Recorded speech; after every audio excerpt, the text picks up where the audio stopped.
महामुनि विश्वामित्र महाराज श्री दशरथ के यहां याचक बनकर के आए हैं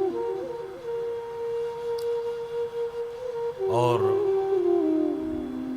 सुना महाराज श्री दशरथ ने तो स्वागत किया, लेकर के आए, सिंहासन पर बिठाया, चरणों में बैठ गए, पाद प्रक्षालन किया, चरण धुला, खूब स्वागत किया, खिलाया पिलाया, हाथ जोड़कर बैठ गए और कहते हैं अद्य में सफलम जन्म जीवितम च सुजीवितम।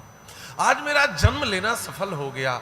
और सच मानो एक गृहस्थ के यहां कोई विरक्त स्वयं चलकर आ जाए तो इससे बढ़कर गृहस्थ जीवन की सफलता नहीं हो सकती महाराज, नहीं हो सकती। स्वयं कोई महात्मा आपके घर पर आ जाए, ये सफलता है।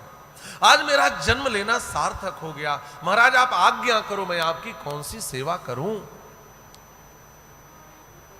आहा, महाराज श्री दशरथ के सद्व्यवहार ने महात्मा महामुनि विश्वामित्र के हृदय को जीत लिया। महाराज हृदय को जीत, आपका व्यवहार ही आपके व्यक्तित्व का दर्पण है। महाराज आपका व्यक्तित्व कैसा है, आपका व्यवहार प्रकट करता है, आपका व्यवहार बताता है कि आप कैसे हैं। महामुनि विश्वामित्र ने कहा राजन, तुम्हारे व्यवहार ने हमारे हृदय को जीत लिया, तुम्हारे संस्कार अद्भुत हैं। और हो भी क्यों ना, संस्कार के दो ही उत्स हैं, दो ही स्रोत हैं, दो ही माध्यम हैं, एक वंश परंपरा, एक गुरु परंपरा। संस्कार जीवन में वंश परंपरा से आता है। आपके दादाजी अच्छे हों, बाबा अच्छे हों, परबाबा अच्छे हों, आपके भीतर संस्कार आ जाएंगे। लोग अपने परिवार में संस्कार डालते हैं। एक संस्कार वंशानुगत है और एक संस्कार नादानुगत है, माने गुरु परंपरा से। यदि आपने अच्छे गुरु बना लिया, आपने अच्छा गुरु बनाया, तो गुरु परंपरा से भी आपके जीवन में संस्कार आते हैं। महामुनि विश्वामित्र कहते हैं राजन, आपको तो दोनों परंपराओं से संस्कार मिले हैं। महावंश प्रसूतस्य वसिष्ठ व्यपदेशिनः आहा सदृशं राजसार्दूल तवैवं भुवि नान्यतः। आप महावंश प्रसूतस्य, आप सूर्य वंश के हैं, आप इक्ष्वाकु वंश के हैं, आप रघुवंश के हैं। अरे जिसके वंश में ऐसे ऐसे राजा हुए हैं महाराज, उसके जीवन में ऐसा संस्कार क्यों नहीं होगा, संतों की सेवा का संस्कार। और आप किसी ऐरे गहरे नत्थु खैरे लल्लू जगदर बुद्धू पंच कल्याणी के शिष्य नहीं है। गुरु भी आपका कोई ऐरा गहरा नहीं है। वशिष्ठ व्यपदेशिनः, वशिष्ठ जैसा आचार्य आपका सदगुरु है, तो आपके भीतर इतने संस्कार नहीं होंगे तो कहां होंगे। महाराज मैं आपके यहां कुछ याचना करने आया हूं, लेकिन मैं मांगूंगा तब जब आप प्रतिज्ञा करो कि मैं जो मांगूंगा उसको आप दे ही दोगे। कुरुस्वराज शार्दूल भव सत्य प्रतिश्रवः। पहले आप प्रतिज्ञा करो कि मैं जो मांगूंगा उसको दोगे। महाराज श्री दशरथ ने कहा ठीक है, मैं प्रतिज्ञा करता हूं, जो आप मांगोगे दूंगा। तब महामुनि विश्वामित्र ने कहा अहम नियममातिष्ठे सिद्ध्यर्थम पुरुषर्षभ तस्य विघ्न करौ द्वौ तो राक्षसौ काम रूपिणौ। दो मायावी राक्षस मेरे द्वारा नियम पूर्वक संकल्प लेकर किए गए यज्ञ में विघ्न डालते हैं, और मैं चूंकि यज्ञ का नियम ले चुका हूं इसलिए कायिक वाचिक मानसिक हिंसा नहीं कर सकता। और वह दोनों मायावी कामरूपिणों विघ्न डालते हैं। इसलिए महाराज मुझे आप अपने ज्येष्ठ पुत्र राम को प्रदान कर दें। स्वपुत्रम राज शार्दूल रामम सत्य पराक्रमम। देखिए श्रीमद् वाल्मीकि रामायण में केवल एक बेटे को मांगा है और रामचरितमानस में 2 को मांगा है। मानसकार यहां पर लिखते हैं अनुज समेत देहु रघुनाथ, अनुज समेत देहु रघुनाथ, अनुज समेत देहु रघुनाथ अनुज समेत देहु रघुनाथ निश्चर बध में मोह सनाथा निश्चर बध में मोह सनाथा निश्चर बध में ओम सनाथा निश्चर बध में ओम सनाथा अनुज समेत देहु रघुनाथ अनुज समेत देहु रघुनाथ अनुज समेत देहु रघुनाथा निश्चर बधमय होब सनाथा। अनुज के साथ रघुनाथ को दे, ये मानस की पंक्ति है, लेकिन वाल्मीकि रामायण में एक को ही मांगा। यदि मैं सीधे एक को कह के निकल जाऊं तो आपको लगेगा कि भूल गए बताना, लेकिन आप इस अंतर को भी समझते चलेंगे कि वाल्मीकि रामायण में एक को मांगा और मानस में दो को मांगा। इतना कह करके विश्वामित्र जी ने कहा, राजन आप देने में थोड़ा भी हिचक नहीं करेंगे। श्रेयस चास्मे प्रदास्यामि बहुरूपम न संश्रयः त्रयाणाम अपि लोकानाम एन ख्यातिम गमिष्यति। मैं आपके बेटे को लेकर के जाऊंगा तो इसको बहुत सा श्रेय प्रदान कराऊंगा, आपके बेटे को बहुत बड़ा लाभ प्राप्त कराऊंगा। और बात तो सही है, बात तो सही है। एक बक्सर के बड़े अच्छे महात्मा थे, श्री नारायण दास भक्तमाली, मामा जी के नाम से बड़े प्रसिद्ध हुए, मामा जी के नाम से। और मेरा तो सौभाग्य रहा, मैं तो 9 वर्ष अयोध्या में उनके साथ यहाँ पे कथा करता था और मुझे कथा के लिए वो प्रेरित भी करते थे। हम लोग नित्य कथा तो सुनाते थे, लेकिन कभी यह नहीं सोचे थे कि जीवन भर कथा ही सुनाएंगे। तो हमेशा कहते थे कि आपको कथा करनी चाहिए, तो अपने ढंग से कहते थे अस्तु। तो एक बात कहते थे, उनकी बात याद आ गई। मिथिला रस के बड़े अच्छे संत थे, यदि आपने उनको कभी सुना होगा तो। और वो नित्य नियम से कथा सुनाते थे। 15 दिन रामनवमी में, 15 दिन अयोध्या में, 3 बार 15-15 दिन वो रहते थे। चैत्र शुक्ल पक्ष, श्रावण शुक्ल पक्ष और कार्तिक शुक्ल पक्ष। आज भी ये 15-15 दिनों के सत्र यहाँ, इसके यहाँ परंपरा है कथा की। तो एक बात कहते थे कि यदि राम जी को ये बक्सर वाले महात्मा विश्वामित्र जी नहीं ले गए होते तो दुनिया में कोई जानता नहीं कि राम जी किस गली के राम है। तो ऐसा कहते थे। वह ले गए तो क्या क्या करवाया, राक्षसों का वध करवाया, यज्ञ की रक्षा करवाई, और उस यज्ञ में लेकर के गए जहां पर तीनों लोकों के लोग उपस्थित थे, और जिस धनुष को कोई वीर हिला डुला नहीं सका, उसको जब राम ने तोड़ा तो एक ही क्षण में तीनों लोकों में राम जी को ख्याति दिलवा दिया। किसने यह काम किया? कहे महात्मा विश्वामित्र ने किया। महाराज, महात्मा ना हो तो परमात्मा की भी ख्याति नहीं बढ़ सकती। ये महात्मा ही है जो उनके गुण का विस्तार करते हैं। हाँ, ये गोपियां जो भ्रमर गीत में उलाहना देती हैं उद्धव को सुना करके, ये जो महात्मा है ना, ये भिक्षुक बन करके ये इसके गुणों की निरंतर चर्चा करते हुए इसको महान बताते हैं। जिस दिन इस कृष्ण की असलियत इन महात्माओं को पता चल गई और ये इनके गुणों को सुनाना छोड़ दिए तो इनको कोई पूछेगा ही नहीं। ये सब गोपियां उलाहना दे रही हैं। आप तो जानते हैं प्रेमस्य कुटिलागति, प्रेम में टेढ़ी बात बोली जाती है। जैसे सांप चलता है ना तो लगेगा इधर जा रहा है, इधर चला जाता है। वैसे प्रेम की बात ऐसे ही होती, कहा कुछ और जाता है, होता कुछ और है। प्रेमी ऐसे ही बोलते हैं। ये उलाहना तो कृष्ण को देती है, लेकिन ये प्रेम की उलाहना है। प्रेम तो बहुत करती हैं, लेकिन प्रेम में जब पीड़ा मिलती है रूपालंब अपने प्रेमी को देती हैं महाराज। तो भ्रमर गीत में कहते हैं उत्तम श्लोक जलपई, जिस दिन लक्ष्मी जान जाएंगी ना कि असली में बड़ा छली है, उस दिन वो भी छोड़ के भाग जाएंगी। तो ये सब गोपियां कहती हैं। तो ये महात्मा परमात्मा को ख्याति लब्ध तो करते ही है। तो विश्वामित्र जी ने कहा आप चिंता मत करो, मैं जो प्रदान करूंगा ना इससे श्री राम की ख्याति होगी। श्रेयस चास्मय प्रदास्यामी बहुरूपम न संशया। इसलिए महाराज आप अपने बेटे को देने में संकोच मत करो।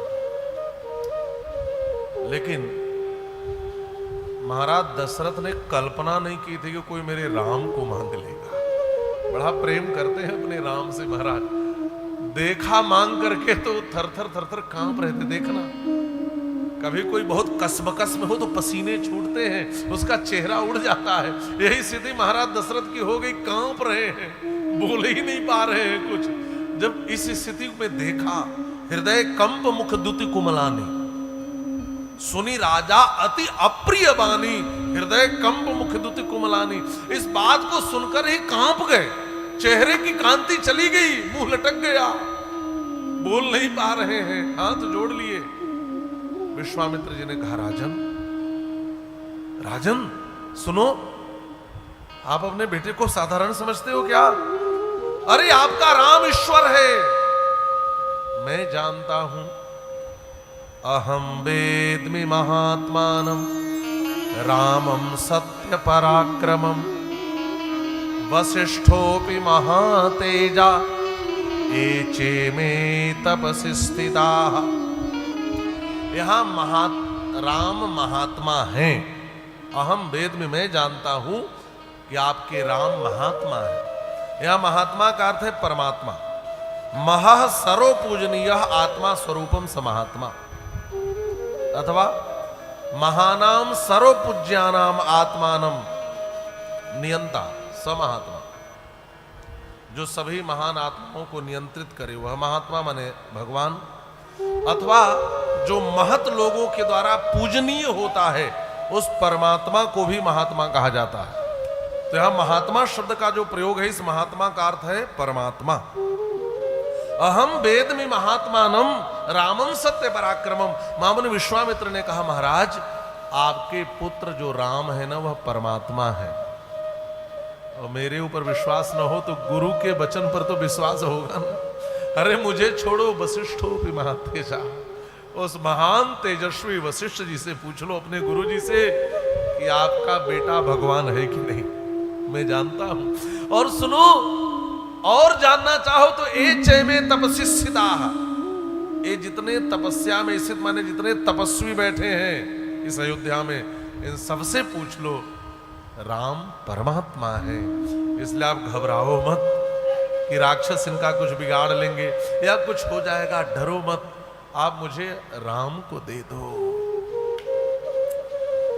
सुनना था, बोल तो नहीं पाए, धड़ाम से गिरे और मूर्छित हो गए। एक मुहूर्त तक तो मूर्छित ही रहे। मुहूर्तमिव निसंज्ञः संज्ञावान निदम अब्रवीत। एक मुहूर्त तक मूर्छित पड़े रहे, और जब होश आया तो आंखों से झरझर आंसू गिरने लगे। हाथ जोड़कर कहते हैं महाराज मेरे राम को मत मांगो, मत मांगो। क्यों? 69 वर्षों में रामो राजीव लोचन न युद्ध योग्यतामश्य पश्यामि सह राक्षसैः। 69 वर्षों में मेरा राम अभी 69 वर्ष का है। 69 माने 16 से एक कम, माने अभी 15 वर्ष का है। उन राक्षसों से युद्ध कैसे करेगा? कुछ लोगों ने यहां 69 का अर्थ किया है अभी तो 16 के नहीं हुए। अब इसी श्लोक से राम जी के विवाह की आयु का निर्धारण भी होता है। कुछ संत 13 वर्ष, कुछ संत 12 वर्ष, ऐसा अर्थ करते हैं। दोनों अर्थ है। 69 माने 16 से कम, अथवा 69 माने अभी 16 के हुए नहीं है। और एक वाल्मीकि रामायण के टीकाकार हैं जिनका नाम है कतक। तो कतक जी ने अपनी टीका में लिखा है कि जब तक क्षत्रिय का बेटा, जब तक कोई राजकुमार 16 वर्ष का न हो जाए, तब तक उसे अस्त्र शस्त्र लेकर युद्ध में भाग नहीं लेना चाहिए। इसलिए महाराज श्री दशरथ कहते हैं कि मेरा राम तो अभी 16 का भी नहीं हुआ, फिर आप मेरे राम को इस युद्ध में क्यों लेकर जाना चाहते हैं। उन 16 वर्षों में रामो राजीव लोचन, एक भावुक पिता के शब्द हैं, मेरा राम राजीव लोचन है, इसलिए मेरे राम को मत लेकर जाओ। राजीव लोचन कहने का भाव, राजीव कहते हैं कमल को, राजीव माने होता है कमल। मेरे राम के नेत्र कमल की तरह है, राजीव लोचन है मेरा राम, इसलिए मेरे राम को मत मांगो। अच्छा कमल नयन है तो क्यों ना मांगे, इससे क्या फर्क पड़ता है। तो कहा कमल की एक गति होती है, जब सूर्योदय होता है तो खिलता है, लेकिन सूर्यास्त होते ही बंद हो जाता है।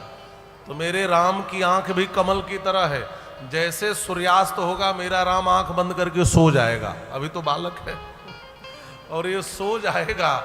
और निशाचरों का बल तो निशा माने रात्रि में ही बढ़ जाता है, बढ़ता है। निशाचरों का बल, रात्रिचरों का बल रात्रि में निशा में बढ़ जाता है, और सूर्यास्त होते ही सोने वाला मेरा बालक उन राक्षसों से युद्ध कैसे करेगा। इसलिए मेरे राम को मत मांगो। मेरा राम राजीव लोचन। एक बड़ी प्यारी कथा आती है, एक कवि भी हुए सूर्यकांत त्रिपाठी निराला, नाम आपने सुना होगा निराला जी का, जो पढ़े लिखे हैं हिंदी साहित्य वो जानते हैं। तो निराला जी की एक रचना है श्री राम की शक्ति पूजा, राम की शक्ति पूजा। राम जी रावण का वध करने के लिए शक्ति की आराधना करते हैं। जो शारदीय नवरात्र है ना, तो 9 दिन तक राम जी ने आदि शक्ति भगवती दुर्गा की आराधना की, और फिर 10वें दिन रावण का वध किया। तो आराधना की राम जी ने, तो राम जी का नियम था 1000 कमल पुष्प से नित्य वह आदि शक्ति भगवती की अर्चना करते थे। और भगवती ने भी एक दिन राम जी की परीक्षा ले ली। एक दिन क्या हुआ, राम जी ने कमल लेने के लिए भेजा 9वें दिन, 9वीं के दिन, और एक कमल कम पड़ गया। वो तो भगवती जानबूझ करके एक कमल मिले ही नहीं, 999 हो गए, एक घट जाए। कितना भी ढूंढवाया कमल नहीं मिला, पूजा अधूरी रह जाएगी, अनुष्ठान पूर्ण नहीं होगा। और भगवती जानना चाहती थी कि कैसे पूजा पूरी करेंगे, परीक्षा ले लो। तब राम जी को याद आया, नहीं मिल रहा है तो कोई बात नहीं, मैं जब छोटा था तो मेरे पिताजी मुझे राजीव लोचन कहते थे, कहते थे मेरे राम के नेत्र कमल की तरह है।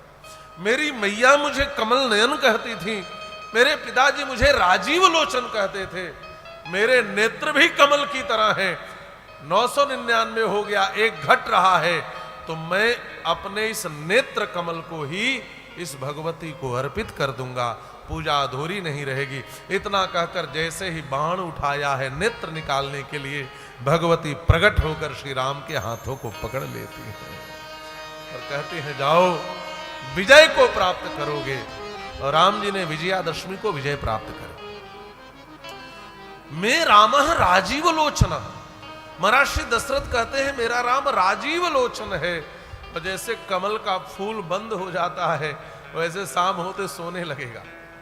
दूसरा भाव यह भी है कि आप तो ठहरे महात्मा, ये शाम होते सोने ले तो कहां सुलाओगे, कहां बिस्तर लगाओगे, कहां रखोगे। इसलिए महाराज मेरे बालक को क्यों ले जाना चाहते हो, अभी युद्ध की योग्यता नहीं है। न युद्ध योग्यता मस्य पश्यामि सह राक्षसई। अरे राक्षस बड़े मायावी होते, ये कैसे लड़ पाएगा। महाराज आप कहो तो मैं चलूंगा ना, मैं चलता हूं सेनाओं को लेकर के, लेकिन मेरे राम को मत मांगो। देखो महाराज मेरे जीवन के 60,000 वर्ष बीत गए थे। देखिए इसको समझना होगा, 60,000 का मतलब आज के समय का 60 वर्ष। इसको आप ऐसे समझ लें, जैसे जब सूर्योपस्थान हम लोग करते हैं और इस वेद मंत्र को पढ़ते हैं ना, जीवेम शरदः शतम, प्रार्थना करते हैं हम 100 वर्ष जिए, हम 100 शरद ऋतुओं को देखें। तो ये प्रार्थना तो सतयुग में भी होती थी, त्रेता में भी होती थी, द्वापर में भी, कलयुग में भी। तो उस समय भी तो लोग यही प्रार्थना करते थे कि हमारी आयु 100 वर्ष की हो। और यहां वर्णन मिलता है कि 60,000 वर्ष राजा दशरथ के। तो इसको कैसे समझे? कहा आज का जो 100 वर्ष है, इसी के अनुसार वहां भी आप आयु को समझे। सतयुग में 10 लाख मान ले, 100 को 10 लाख, वहां 10 लाख को सत कहा गया, सत से 10 लाख। त्रेता में वही 1 लाख, द्वापर में वही 1000 और कलयुग में वही 100। तो 60 वर्ष सहस्राणी, 60,000 वर्ष की जब मेरी आयु हो गई और मुझे कोई पुत्र नहीं प्राप्त हुआ, तो मैंने 2 यज्ञ किया। कृच्छ्रेणोत्पादितश्चायम नराममने तो महर्षि, अश्वमेध यज्ञ किया, पुत्रेष्ठ यज्ञ किया, तब जाकर के मुझे राम की प्राप्ति हुई। इतनी कठिनाई से मैंने राम को पाया है, इसलिए मेरे राम को मत मांगो। बालम में तनयम ब्रह्मन नैव दास्यामि राघवम। बालम में तनयम ब्रह्मन नैव दास्यामि पुत्रकम। पुत्रकम शब्द का प्रयोग है। अतिशय अनुकंपा में कन प्रत्यय का प्रयोग व्याकरण में किया जाता है। यहां पुत्रकम शब्द है, अतिशय अनुकंपा में बोल रहे हैं, अतिशय भाव में बोल रहे हैं, मेरे राम को मत मांगो। अब गोस्वामी जी ने भी कुछ चौपाइयां लिखी। सुनी राजा अति अप्रिय बानी, हृदय कंप मुख द्युति कुमलानी। चौथे पन पायो सुतचारी, विप्र वचन नहीं कहेहु विचारी। यहां विप्र संबोधन किया। विप्र कहने का भाव, पहले थे तो क्षत्रिय, बाद में ब्राह्मण बने हो। क्षत्रिय से ब्राह्मण बन गए, लेकिन हृदय की कठोरता नहीं गई, विचार करके मांगने नहीं आता, मेरे राम को मांग लिया। विश्वामित्र जी ने कहा राम के बदले में क्या दे सकते हो? बार बार कहते हो राम के बदले में कुछ भी मांग लो, दूंगा, कुछ भी मांग। अरे क्या दे सकते हो ये भी तो बताओ। दशरथ जी ने कहा मांगो भूमि, सारी भूमि दे दूंगा। बस कहा नहीं, धेनु धन कोसा सब दे दूंगा, सर्वस देववाज सहरोसा। विश्वामित्र जी ने कहा राम की इतनी ही कीमत है? दशरथ जी ने कहा नहीं महाराज, देह प्राण ते प्रिय कछु नाही, सो मुनि देव निमिष एक माही। आप चाहो तो मैं देह नहीं, अपना प्राण भी दे दूंगा, लेकिन सब सुत प्रिय नहीं मोहि प्राण की नाई, राम देत नहीं बनई गोसाई। राम को देते नहीं बनता, मेरे राम को मत मांगो, मैं अपने राघव को नहीं दूंगा, मेरे राघव को मत मांगो। महाराज दशरथ कह रहे क्या?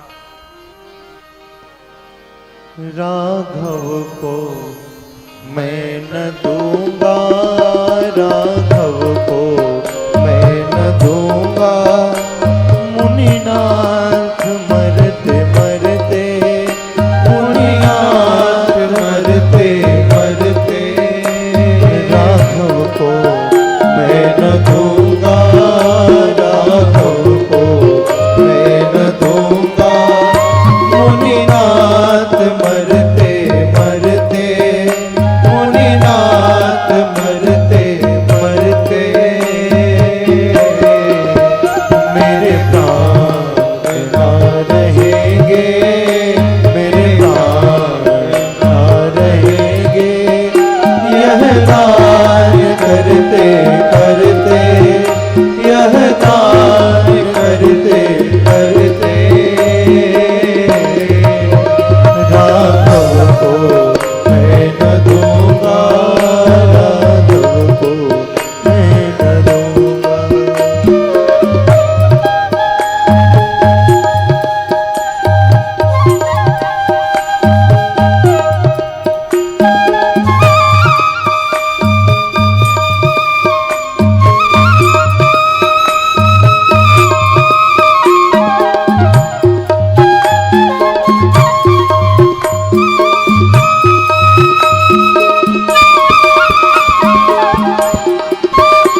सकूंगा इनको बिना निहारे, घर में न जी सकूंगा इनको बिना निहारे। औसिक सिहर रहे हैं, औसिक सिहर रहे हैं, मेरे अंग डरते डरते, मेरे अंग डरते डरते।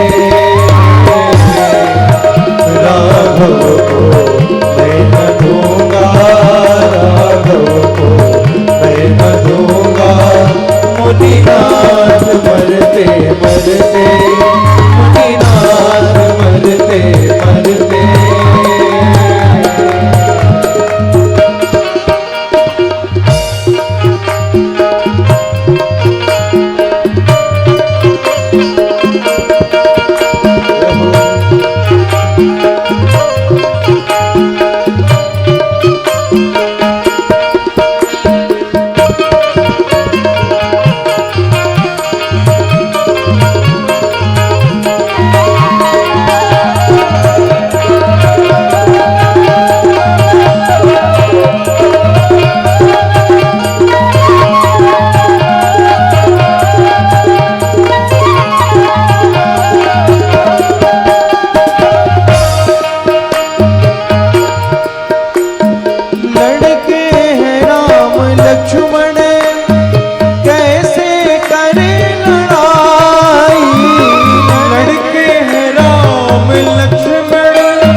न रामम ने तुम महर्षि, मैं अपने राम को नहीं दूंगा।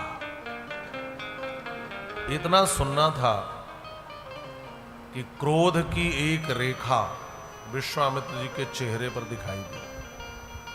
तस्य रोष परीतस्य विश्वामित्रस्य धीमतः चचाल वसुधा कृष्णाम देवानाम च भयम महत। मना कर दिया, नहीं दूंगा।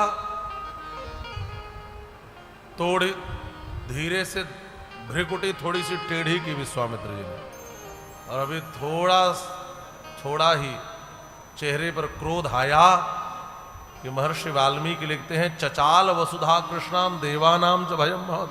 पृथ्वी कांप गई, देवता डर गए। क्यों? ये साधारण नहीं है विश्वामित्र जी। एक बार क्रोध आया तो नूतन सृष्टि की रचना शुरू कर दी थी इन्होंने। अच्छा, ऊपर से क्रोध का अभिनय कर रहे हैं। सच कहा जाए तो भीतर से क्रोध नहीं आ रहा। इनके हृदय की बात को गोस्वामी जी ने लिखा है। सुनि नृप गिरा प्रेम रस सानी, हृदय हरस माना मुनि ज्ञानी। हमने विश्वामित्र ने देखा इनके नकार में प्रेम रस है। ये प्रेम करते हैं अपने बेटे से इसलिए ना कह रहे हैं, नहीं ऐसे इतनी हिम्मत नहीं है जो मेरे सामने कोई न कह दे, मैं मांगू और कोई दे ना। तो ऊपर से लेकिन क्रोध का अभिनय कर रहे हैं। एक बार तो क्रोध आया, फिर अपने को संभाला, नहीं नहीं नहीं, अरे चाहूं तो एक क्षण में छीन कर ले जाऊं। इस राजा में इतनी क्षमता नहीं है और यहां की सेना में जो विश्वामित्र को रोक सके, लेकिन जिस चीज को लेने आया हूं ना, छीन कर ले जाने में शोभा नहीं है, इसकी शोभा तो मांग कर ले जाने में है। लेकिन क्या करूं, मांग रहा हूं, गिड़गिड़ा रहा हूं, लेकिन ये राजा मेरे हृदय को समझता ही नहीं है। कब से मांग रहा हूं लेकिन दे ही नहीं रहा है, तो करूं तो क्या करूं। छीन कर ले जाना लगता है ज्यादा आसान होगा, ये मांगना बड़ा कठिन होता है। सही बात है, रहीमन वेनर मर चुके जे कछु मांगन जाए। हाथ फैलाना साधारण है क्या? किसी के आगे हाथ फैलाते समय मृत्यु के समय जितना कष्ट होता है व्यक्ति को उतनी पीड़ा होती है। स्वत्व को छोड़ना पड़ता है मेरा। रहीमन वेनर मर चुके जे कछु मांगन जाए, और उनसे पहले वे मुए जिनमुख निकसत नाय। एक तो कोई सब छोड़कर हाथ फैला है, और विडंबना तब हो जाए जब देने वाला मना कर दे महाराज, वो तो उससे भी पहले मर गया। क्या करूं, कौन मुझे राम को दिलाए। एक बार पूरी सभा पर दृष्टि डाली, कौन है जो दिला सकता है। तब दृष्टि जाकर गुरुदेव वशिष्ठ पर ठहर गई।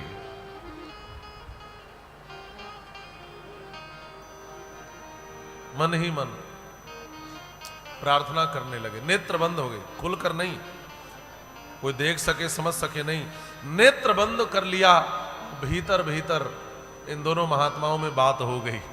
क्या प्रार्थना करी, हे ब्रह्मर्षि वशिष्ठ, जीवन के क्षेत्र में मैंने आपसे बहुत लड़ाइयां लड़ी, खूब लड़े हैं इनसे, और आपसे लड़कर मैं ब्रह्मर्षि पद को प्राप्त कर लिया, आपसे ही लड़कर।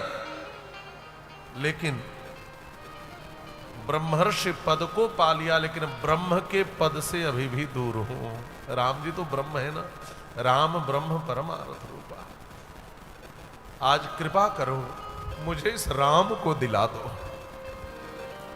हृदय भर आया, आंखों से प्रार्थना होने लगी, आंखों की भाषा को समझ लिया। लड़ाई तो ऐसी, और एक कथा भी वाल्मीकि रामायण की ही है।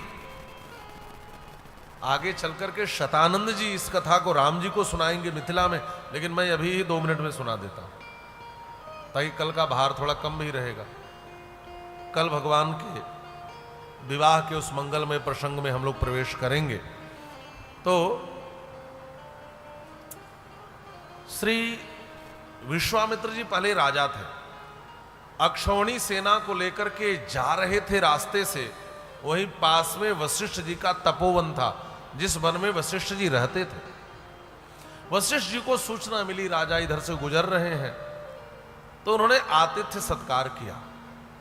अच्छा, इन महात्माओं के पास कोई संपत्ति नहीं होती थी, इनके पास एक कामधेनु गाय थी, और कामधेनु से आप जो भी कहो प्रकट कर दे। लेकिन आप देखना, एक कामधेनु जैसी वस्तु किसी लोभी के पास, स्वार्थी के पास नहीं होती, ये किसी त्यागी महात्मा के पास ही होती है, जो इन अलौकिक चीजों का उपयोग दूसरे के उपकार के लिए करे।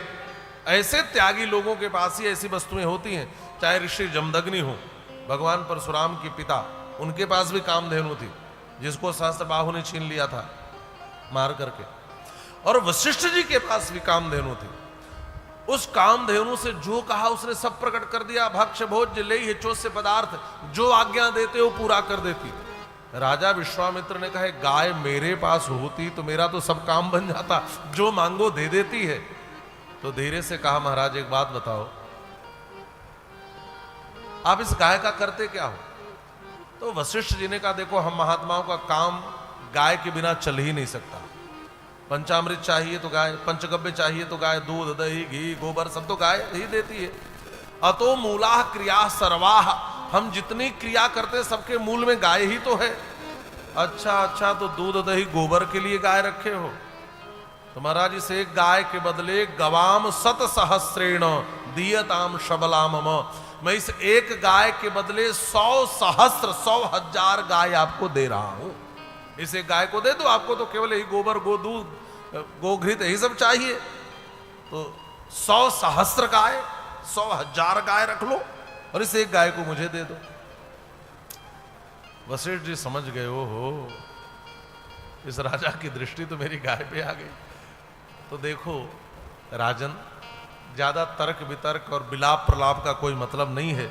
अब एक वाक्य में सुन लो, बहुना किम प्रलापे न दासे काम दोहिनी, मैं अपनी कामधेनु को आपको नहीं दे सकता। विश्वामित्र ने कहा दे नहीं सकता तो क्या मैं ले नहीं सकता? तो मुझे जानते नहीं मैं कौन हूं। ओ महाराज, राजा पने का अभिमान चढ़ गया। अपनी सेनाओं से कहा छीन लो इस महात्मा से गाय को, लेकर चलो। और महाराज सैनिक गए, गाय को पकड़ा, लेकर चल दिए। लेकिन वो गाय असाधारण थी, कामधेनु थी। उसने एक झटका दिया, सारे सैनिक बिखर गए महाराज एक ही बार में। भाग करके आई और वशिष्ठ जी के सामने सिर झुकाकर रोने लगी। रोते हुए कहती है, भगवान किम परित्यक्ता, हे भगवान आपने मेरा त्याग क्यों किया? आपकी सेवा में मुझसे कभी कोई गलती हो गई? मैं आप जैसे महात्मा को छोड़कर कहीं नहीं जा सकती। मैं तो आप जैसे संत की सन्निधि में रहना चाहती हूं। जब एक गाय रोने लगी, अच्छा देखना, गाय का लगाव बहुत जल्दी होता है। हाँ? अरे गाय जिसके घर पे रहती है ना, वो लोग गाय को बेच भी देना तो गाय भाग भाग कर पुराने घर पे आ जाती है। हाँ? गाय के पास बैठकर देखो, बड़ा दुलार करती है, मां की तरह दुलारती है, चाटती है, पुचकारती है। आपने कभी विचार किया कि पृथ्वी को जब भी कुछ बनना होता तो गाय बनकर भगवान के पास जाती है? गाय की आंखों में दीनता होती है, आप देखना कभी ध्यान से। शेर, सिंह, बिल्ली आंखों में क्रूरता होती है, गाय की आंखों में दीनता। भगवान को दीन प्यारे होते हैं ना, जय दीन प्यारे, इसलिए गाय को भी, पृथ्वी को रोना होता है तो गाय बन के भगवान के पास जाती है। लोग कहते हैं बहुत सीधे साधे कोई थे, ये तो गाय की तरह है। लोग कहते हैं ना, तो गाय की तरह। गाय मैंने सीधी साधी भोली, ये रो पड़ी। और जब गैया के आंखों में आंसू देखा तो वशिष्ठ जी ने कहा मत रो, मत रो मेरी प्यारी कामधेनु, तू मत रो। ना हम तेजाम शबले, मैंने तुम्हारा त्याग नहीं किया है, और ना मैं कृतम तो या, और ना ही तुमने मेरा कोई अपकार किया है। एस राजा बलोन्मत्तः, ये जो राजा है ना बड़ा अहंकारी है, ये अपने बल के अहंकार में तुम्हें छीन कर ले जाना चाह रहा है। इतना सुनना था कि उस गाय ने पलट कर पूछा, महाराज क्या इस राजा में इतनी क्षमता है जो आपसे मुझे छीन कर ले जाए? आप एक बार आदेश दे दो तो मैं इस राजा के अहंकार को खत्म कर दूंगी। वशिष्ठ जी ने कहा ठीक है, ऐसा ही कर दो। और महाराज ये आदेश पाते ही उस कामधेनु ने दिव्य और विचित्र सैनिकों को प्रकट कर दिया। देखते ही देखते उस गाय से पैदा हुए सैनिकों ने एक क्षण मात्र में विश्वामित्र की अक्षौणी सेना को काट करके समाप्त कर दिया। अब विश्वामित्र राजा थरथर कांपने लगे, बाप रे बाप, ये तो अनर्थ हो गया। विश्वामित्र के बेटे दौड़े वशिष्ठ को मारने के लिए, हुंकार की ध्वनि की, फट कहा, ये 100 जलकर भस्म हो गए महाराज। कहां गाय लेने आए थे, कहां सेना खत्म हो गई, बेटे खत्म हो गए। भगे डर के मारे, बाप रे बाप, ये तो महात्मा खतरनाक है, ये साधारण नहीं है। और कोई अपने घर बुलाकर खिलाए पिलाए स्वागत करे और आप उसी की चीज को जबरदस्ती छीनने लगे तो उचित है क्या? एक बचे हुए बेटे को राजा बनाया, सब छोड़ छाड़ के वन में आ गए। राजा विश्वामित्र ने कहा मैं वशिष्ठ से बदला लूंगा, तपस्या करी, अस्त्र शस्त्रों को प्राप्त किया। एक दिन तपोवन पे धावा बोल दिया, लगे अपने बाण छोड़ छोड़ करके तपोवन को जलाने। भागते हुए रहने वाले निवासी ऋषि महात्मा आकर के रोने लगे, महाराज वो राजा आ गया, विश्वामित्र पूरे तपोवन को जला रहा है। वशिष्ठ ने कहा घबराओ मत, मैं देखता हूं। वशिष्ठ जी सामने आए, ये क्या कर रहे हो? विश्वामित्र ने कहा मैं तो तुम्हारा ही इंतजार कर रहा था, अभी बताता हूं। इतना कह के महाराज अस्त्र शस्त्रों का प्रयोग शुरू कर दिया मारने के लिए। इतने क्रोधी हैं विश्वामित्र जी। वशिष्ठ जी ने कहा अच्छा अच्छा, तो आपने मेरा सत्कार देखा है, अब जो देखना चाहते उसको भी दिखाता हूं। हाथ में एक ब्रह्मदंड था। ब्रह्मदंड आप समझते हैं ना? हाँ। उस ब्रह्मदंड को आगे कर दिया वशिष्ठ जी ने। अब इनके जितने अस्त्र शस्त्र आते वह ब्रह्मदंड के तेज के सामने निस्तेज हो जाते, समाप्त हो जाते। बड़ा आश्चर्य हुआ, बाप रे बाप, इसके डंडे में इतनी शक्ति है। अच्छा अच्छा, मैंने ब्रह्मास्त्र प्राप्त किया है जो अमोघ अस्त्र है। फिर उन्होंने ब्रह्मास्त्र को आहूत करके छोड़ा। जब ब्रह्मास्त्र चला, दिशाएं जलने लगी, त्रैलोक्य कांप गया। ये बड़ा ही संहारक अस्त्र है महाराज। 10 दिशाओं के दिग्गज डोल उठे। त्रैलोक्य को प्रकंपित करते हुए चला ब्रह्मास्त्र। लेकिन ब्रह्मर्षि वशिष्ठ बिना धैर्य खोए उस ब्रह्मदंड को पकड़कर खड़े हुए। महान आश्चर्य तो तब हुआ जब वह ब्रह्मास्त्र भी आया और वशिष्ठ की परिक्रमा करके उन्हीं के ब्रह्मदंड में जाकर के समाहित हो गया। विश्वामित्र ने कहा, अरे ये क्या हो गया?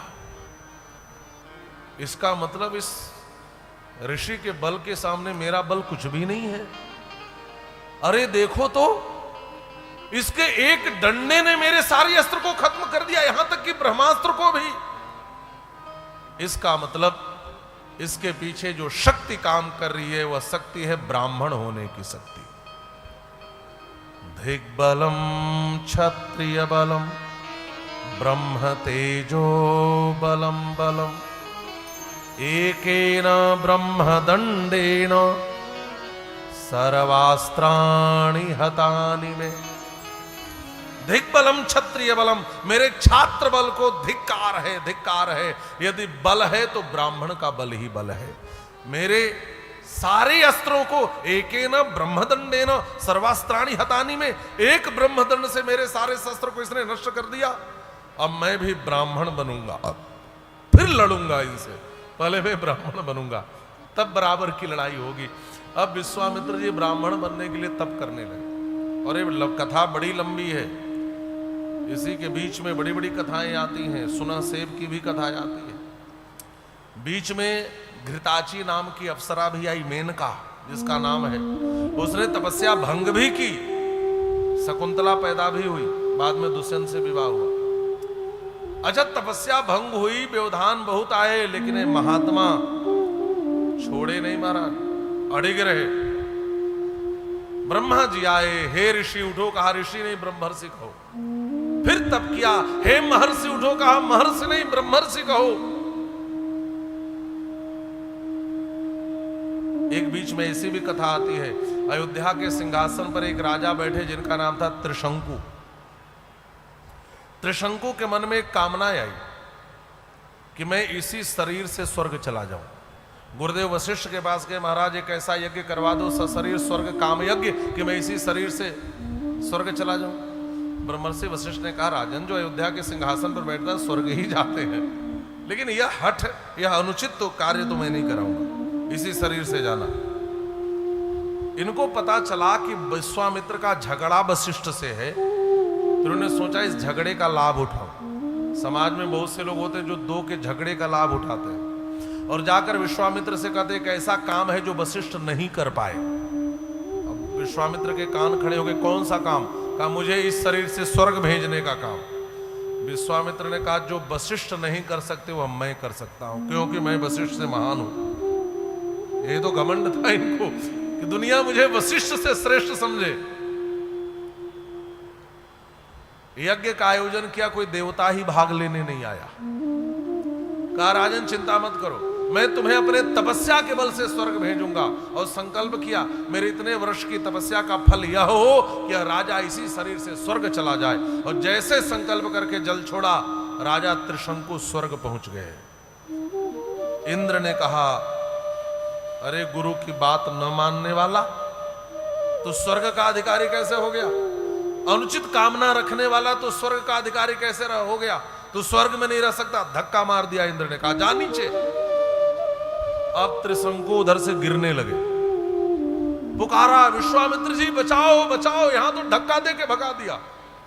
विश्वामित्र ने कहा वहीं रुक जाओ। अब वहीं रुक गए, न ऊपर ही रह पाए न नीचे ही आ पाए, बीच में लटक गए महाराज, उल्टा लटक गए राजा त्रिशंकु। और कहते हैं जब ये उल्टा लटके, किसी को उल्टा लटकाओ तो उसके मुंह से लार टपकने लगती है, राल।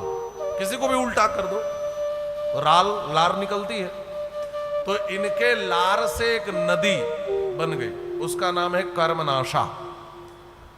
जब आप उत्तर प्रदेश से बिहार की सीमा में प्रवेश करेंगे तो नदी मिलती है, और वो इन दो राज्यों को विभाजित भी करती है, बॉर्डर ही है कर्मनाशा। और एक मान्यता है कि और नदियों में स्नान करेंगे तो आपके पाप का नाश होगा, कर्मनाशा में कोई स्नान करे तो उसके पुण्य का नाश होता है।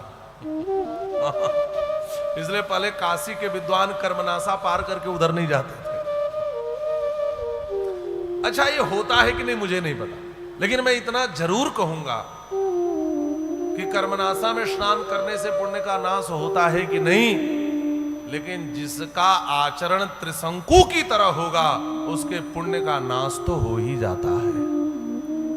और सीखने वाली दूसरी बात यह है कि जो दो के झगड़े का फायदा उठाता है वो न उधर का रहता है न इधर का, वो बीच में लटक जाता है।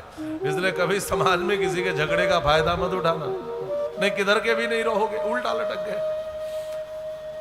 विश्वामित्र ने कहा इतनी हिम्मत इंद्र की, उसने मेरे द्वारा भेजे गए राजा को धक्का दे दिया। अभी बताता हूं, राजन चिंता मत करो, मैं दूसरी सृष्टि बना दूंगा, मैं दूसरा स्वर्ग बना दूंगा, मैं दूसरा सूर्य चंद्र बना दूंगा, मैं दूसरा देवता बना दूंगा। इतना कहकर महाराज नया सृष्टि आरंभ कर दी इन्होंने। अब तो हलचल मच गया पूरे ब्रह्मांड में, भागे भागे ब्रह्मा जी, सारे देवता के महाराज रुको रुको, रुक जाओ रुक जाओ रुक जाओ। और ऐसा बल तपस्या का विश्वामित्र में, मान जाओ। विश्वामित्र जी ने कहा एक शर्त पर, इस राजा को इसी रूप में स्वर्ग का सुख मिलना चाहिए। देवताओं ने कहा हम आशीर्वाद देते हैं महाराज, रुक जाओ, रोक दिया। फिर कठोर तप किया, तब ब्रह्मा जी प्रकट हुए। इनके कठोर तप से प्रभावित होकर इन्होंने गायत्री मंत्र का अनुसंधान किया। एक गायत्री मंत्र के मंत्र दृष्टा ऋषि महामुनि विश्वामित्र ही है। गायत्री मंत्र का अनुसंधान किया और ब्रह्मा जी ने इनको ब्राह्मण, इनको ब्रह्मर्षि कहकर संबोधित किया। हे ब्रह्मर्षि उठो, तुम्हारी साधना पूरी हुई, तुम ब्रह्मर्षि हो गए। आपसे लड़के ही मैंने ब्रह्मर्षि पद को पाया है। लड़ाई नहीं होती तो ब्रह्मर्षि नहीं बनते। विचार करना, राजा ही रह गए होते आपसे लड़कर। एक कथा और बड़ी प्यारी मिलती है कि विश्वामित्र जी ने ब्रह्मा जी से कहा कि जब तक वशिष्ठ मुझे ब्रह्मर्षि नहीं कहेंगे मैं मानूंगा नहीं कि मैं ब्रह्मर्षि हूं। तो ब्रह्मा जी ने कहा वशिष्ठ मेरा बेटा है। विश्वामित्र तुम लड़ते रहे लेकिन तुमने कभी वशिष्ठ को समझा नहीं। वशिष्ठ का हृदय बहुत निर्मल है। एक बार जाओ, मेरा पुत्र वशिष्ठ आपको ब्रह्मर्षि जरूर कहेगा यदि मैंने कहा है तो। वशिष्ठ जी अपने तपोवन में रोज पढ़ाते थे विद्यार्थियों को। राम जी भी तो पढ़े हैं, पढ़ा रहे थे और विश्वामित्र जी छिप करके कुटिया के पीछे से सुन रहे थे क्या पढ़ा रहे हैं। और पढ़ाते पढ़ाते वशिष्ठ जी ने कहा विद्यार्थियों ओ देखो चंद्रमा को, ये कितना निर्मल है, कितना सुंदर है। यह इतना ही सुंदर है जितनी सुंदर विश्वामित्र की तपस्या है। इतना सुनना था कि विश्वामित्र की आंखों में आंसू आ गए। अरे जिसको मारने के लिए मैं शस्त्र ढूंढता हूं, जिसको मैं जीवन का सबसे बड़ा शत्रु मानता हूं, वह मेरे प्रति इतनी अच्छी धारणा रखता है। वो उदाहरण में दे रहे हैं कि चंद्रमा उतना सुंदर है जितनी सुंदर विश्वामित्र का तप है।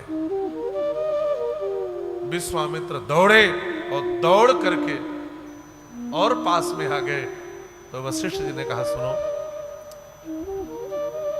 चंद्रमा में एक दाग है। गुरु पत्नी का अपहरण कर लिया था चंद्रमा ने। और विश्वामित्र में भी एक दोष है। यदि विश्वामित्र अहंकार छोड़ दें तो विश्वामित्र तो चंद्रमा से भी ज्यादा निर्मल और सुंदर हो जाएंगे। इतना सुनना था कि दौड़कर विश्वामित्र इनके चरणों में गिर पड़े।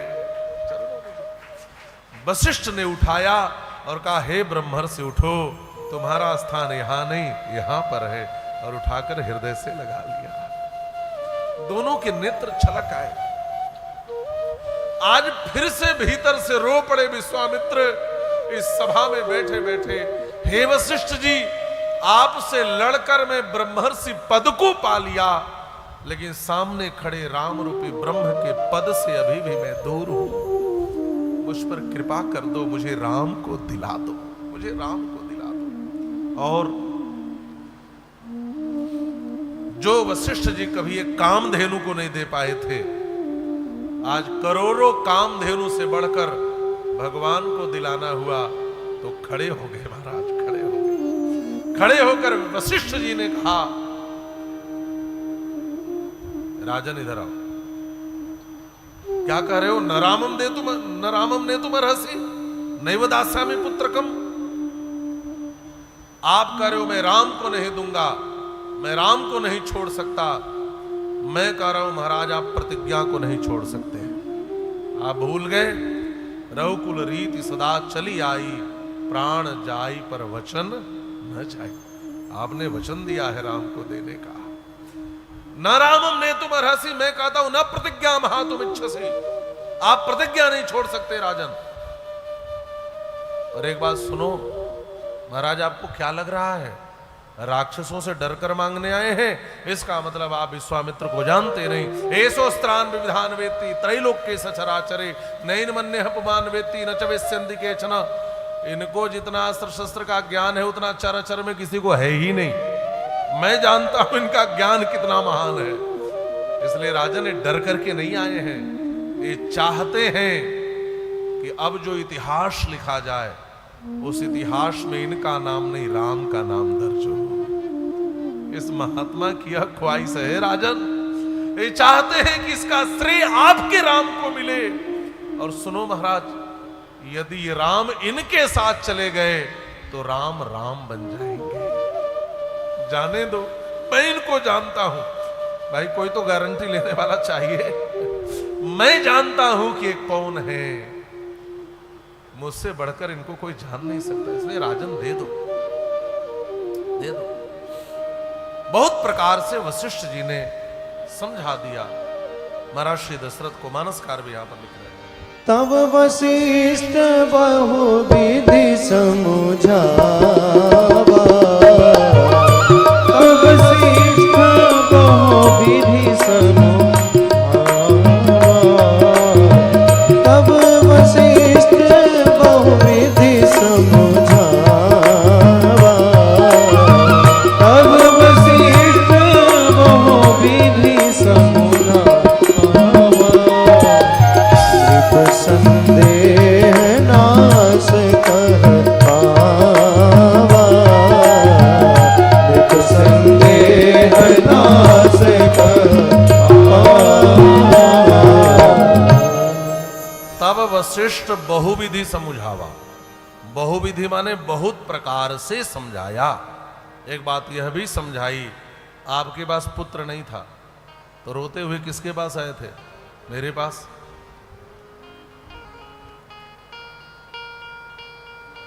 एक महात्मा के पास ही आए थे, और एक महात्मा के आशीर्वाद से 4 हो गए। तो एक महात्मा के कार्य के लिए दोगे नहीं? जब आपको पुत्र नहीं था तो आप यज्ञ किए, तब आपको पुत्र की प्राप्ति हुई। यदि यज्ञ ही नहीं बचेगा तो फिर समाज में आगे कैसे क्या होगा? महाराज विचार करो। जिस यज्ञ से आपने 4 को पाया है, आज एक यज्ञ पर संकट है, तो उस यज्ञ की रक्षा के लिए कम से कम 2 को नहीं दे सकते, 1 को नहीं दे सकते? बहुत प्रकार से समझाया। और श्री मामा जी का बड़ा सुंदर भाव है। वो कहते थे कि बहुविधि का एक अर्थ और है, बहु वाली विधि भी समझाई। अरे महाराज, यही तो हैं जो आपको बहु दिलाएंगे। अब तक समझे कि नहीं समझे? अरे जिसके लिए सभा बुलाई थी विवाह कहां करूं, और जो विवाह कराने वाले आए तो पहचान ही नहीं रहे हो। अरे यहां सभा चल रही थी तभी आए होंगे सुन के। यही हैं जो बहू दिलाएंगे, और ऐसी बहू दिलाएंगे जैसी बहू तीनों लोकों में आज तक किसी के घर आई ही नहीं होगी। ऐसी बहू दिलाने वाले हैं, इसलिए दे दो। अब तो महाराज दशरथ ने कहा गुरुजी आपको पहले ही इशारा करना चाहिए था, मैं तो फालतू ही रो रहा था अब तक। तुरंत महाराज बुलाया और राम लक्ष्मण को सौंप दिया। मेरे प्राणनाथ सुत दो, तुम मुनि पिता आन नहीं को। आज के बाद इनके पिताजी आप ही हो, ले जाओ ले जाओ ले जाओ। पिताजी भी कह दिया, पिता बना दिया महाराज। विवाह हुआ में कोई पूछे कि पिता से पूछना हो तब तो करूंगा, तो पूछने के लिए भेजना मत, आपको सारा अधिकार दे रहा हूं, सब करा देना। अच्छा यहां पे बड़ा और रस लेते हैं संत कि मांगा एक को तो दिया दो को। अच्छा रामचरितमानस में भी लक्ष्मण का नाम नहीं लिया, अनुज समेत देहु रघुनाथा। तो राम जी के कितने अनुज थे? 3। तो जब 3 अनुज थे तो भरत जी को भी दे सकते थे, शत्रुघ्न को भी दे सकते थे, लक्ष्मण को भी। नाम तो लिया नहीं कि लखन समेत देहु रघुनाथा, अनुज समेत, तो लक्ष्मण को ही क्यों दिया? क्या इसके बड़े बड़े भाव है। पहला भाव तो यह है कि राम जी लक्ष्मण के बिना रह ही नहीं सकते। बहि प्राण वापर, राम जी के 2 प्राण, एक भीतर एक बाहर, और जो बहिश्चर प्राण है, बाहर का प्राण है, वही लक्ष्मण है। राम जी को नींद नहीं आती लखन भैया के बिना, नचते न बिना निद्राम लभते पुरुषोत्तम, इसलिए दिया। तीसरा भाव लक्ष्मण के बिना राम जी भोजन नहीं करते, मृष्टमन्न मुपानीतम अश्नाति नहीं तम बिना, इसलिए दिया। चौथा भाव यह है कि राम जी शीलवान है, और राम जी के शील की रक्षा तभी संभव है जब लक्ष्मण जैसा एक कठोर व्यक्तित्व साथ में हो। यदि लक्ष्मण न हो तो राम जी की शील की रक्षा नहीं होगी। आप विचार करो, जनक जी ने क्या क्या नहीं कह दिया। तजहुआस निज निज गृह जाहु, लिखा न विधि वैदे विवाहु, अब जन को माखे भटमानी, वीर विहीन वही मैं जानी। मोर्चा किसने संभाला? लखन भैया ने। नहीं राम जी भी बोलने लगते, जवाब तलब करते तो सीलता बचती, सील बचता क्या। परशुराम जी आए, उछलना शुरू कर दिया। लखन भैया आगे बढ़ गए, क्यों? क्योंकि राम जी की शीलता की रक्षा करनी है। एक बात और बताओ, लक्ष्मण के बिना राम जी का काम भी नहीं होता। यदि भरत जी साथ में गए होते और जनक जी कहते तजहुआस निज निज गृह जाहू, अब जाओ अपने अपने घर, तो भरत जी तुरंत कहते राघव भैया यहाँ के राजा साहब ने कहा अपने घर जाओ, हम यहाँ क्यों बैठे हैं, चलो। ये तो लखन भैया थे जो खड़े होकर के बोल रहे, भरत भैया होते ना तो ये भी राम जी की ही तरह है, कहते चलो भैया यहाँ तो आज्ञा होगी। अच्छा परशुराम जी आए और राम जी खड़े हो गए, नाथ संबोधन भंजु निहारा हुई है कि हुए दास तुम्हारा। आप कल्पना करो लखन भैया की जगह भरत भैया होते तो भरत भैया देखते राम जी हाथ जोड़ के खड़े हैं तो भरत भैया आकर साष्टांग लेट जाते, कहते जिसको राम जी हाथ जोड़े मेरा तो धर्म है भूतल परे लकुट की, नहीं ये तो लेट जाते महाराज। परशुराम जी का क्रोध शांत होता। कोमलता की रक्षा कठोरता से होती है। कोमल फसल लगा करके कंटीले बाढ़ घेरे जाते हैं ताकि कोमल फसल की रक्षा हो। तो राम जी के शील की रक्षा तो लक्ष्मण की कठोरता से ही संभव है, इसलिए लक्ष्मण को दे दिया। और एक भाव मिथिला के संतों का बताऊं, जो मामा जी सुनाते थे, मिथिला के संत आज भी सुनाते हैं कि दशरथ जी ने सोचा कि विवाह के लिए भेज रहा हूं और राम जी तो देखने में गोरे गोरे नहीं है। अरे मिथिला की सखियों ने कह दिया, अरे सखी सब भांति मनोहर सिय पिय का लगता नाजों का पाला है। ये जो राजकुमार है ना हर प्रकार से मनोहर है, सुंदर है, सब कुछ है और नाजों से पाला हुआ भी लग रहा है, लेकिन एक कमी है, सब भांति मनोहर सिंह पिय का लगता नाजों का पाला है। कुछ कसर अगर तो बस इतनी दुल्हा थोड़ा सा काला है। तो दशरथ जी ने कहा कि भाई इस काले कलूटे बेटे को भेजूं और कोई विवाह से ही नकार दे। तो लखन भैया को साथ खड़ा कर दिया, इनको भी ले जाओ। क्यों? गोरे के साथ कोई एक काला भी खड़ा रहे ना तो उसकी काली में छिप जाएगी। हाँ, और तो राम जन्मभूमि में भी जो रामलला सरकार को बनाया, पता नहीं वो अद्भुत प्रेरणा थी कि यहां भी काला काला। अब इस काले रूप पर बलिहार है दुनिया, हालांकि श्रृंगार का रंग सांवला ही होता है। और एक काली मां क्या, इसकी चर्चा हम लोग कभी करेंगे यदि ध्यान आ गया तो। अब तो समय बिल्कुल अपनी सीमा के भी आगे जा रहा है, तो मैं इसको विराम दूंगा। तो इसलिए साथ में दे दिया कि एक गोरे की जोड़ी इनके साथ लगा दो। और भरत भैया भी राम जी की तरह हैं, भरत राम ही की अनुहारी, तो शत्रुघ्न भी गोरे गोरे हैं, तो शत्रुघ्न भरत की जोड़ी बन जाएगी और राम लक्ष्मण की जोड़ी बन जाएगी, इसलिए इनके साथ दे दिया। और विश्वामित्र जी आनंद के साथ लेकर इन दोनों भाइयों को चले। अब पैदल जा रहे हैं, पैदल यात्रा कर रहे हैं, तो यात्रा में समय तो लगेगा ही। अब विश्वामित्र जी को जो भी समय लगा हो बक्सर पहुंचने में, लेकिन हम लोगों को तो अब समय लगेगा। कल ठीक प्रातःकाल 8:30 बजे पहुंचेंगे।